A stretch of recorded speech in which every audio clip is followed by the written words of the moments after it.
ఈయన మేడ్చల్లోనే ఉంటున్నావు కదా 10 ఏళ్ళ నుంచి, అవునా? ఈటల రాజేందర్కి పక్కనే కదా ఇల్లు.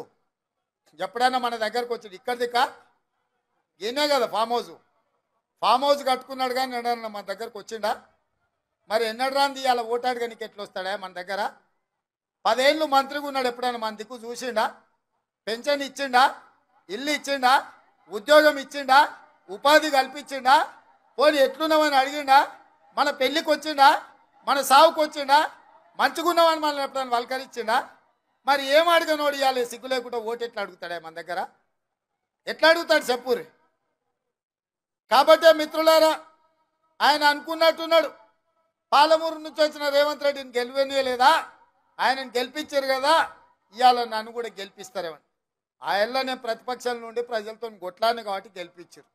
10 ఏళ్ళు నువ్వు కేసీఆర్తోనే అధికారంలోనే ఉంటాయి, 2 ఏళ్ళ నుంచి మోడీతోనే అధికారంలోనే ఉంటాయి. బీజేపీ నుంచి నిధులు తెస్తా అని చెప్పిండు ఆయన హుజూరాబాద్. ఒకవేళ నిధులే తెచ్చుంటే హుజూరాబాద్లో ఎందుకు ఓడగొడుతుండ్రి ఈటల రాజేందర్ గారు? నిన్ను ఇవాళ హుజూరాబాద్లో ఓడగొడితే ఈడికి వచ్చి గెలుస్తా నువ్వు ఎట్లా అనుకుంటున్నావు?